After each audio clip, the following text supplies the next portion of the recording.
नमस्कार, मैं हूं आपके साथ मोहिनी त्यागी और आप देख रहे हैं जागृत बिजनेस। देश का एक सरकारी बैंक आईडीबीआई आजकल खूब चर्चा में है। शेयर मार्केट में मंदी के बावजूद इस बैंक के शेयर में काफी तेजी देखने को मिली है।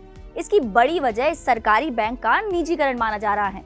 जी हाँ, दरअसल सरकार ने पिछले वित्त वर्ष में यानी कि पिछले बजट के दौरान कई बैंक और संस्थानों का निजीकरण करने का लक्ष्य रखा था, जिसमें से एक बैंक आईडीबीआई भी है। चलिए अब आपको बताते हैं कि इस बैंक के प्राइवेटाइजेशन के लिए वित्तीय बोलियां मार्च तक आमंत्रित किए जाने की उम्मीद है। बता दें कि आईडीबीआई बैंक के प्राइवेटाइजेशन के लिए वित्तीय बोलियां मार्च तक आमंत्रित किए जाने की उम्मीद है। बिक्री प्रक्रिया अगले कारोबारी साल में पूरी हो सकती है। पिछले हफ्ते सरकार और एलआईसी ने आईडीबीआई बैंक में 60.72% हिस्सेदारी बेचने के लिए शुरुआती बोलियां मंगवाई थी।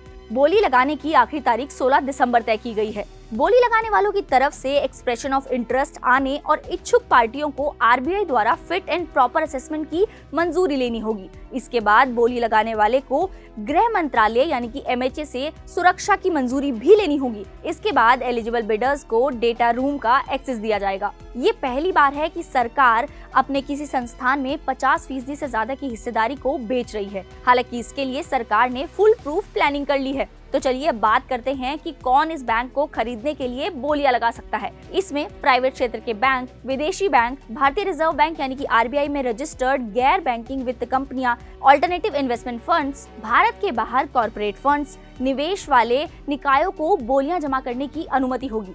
एक साथ मिलकर बोलियां लगाने वालों के लिए नेटवर्थ की सीमा को 22,500 करोड़ रुपए रखा गया है।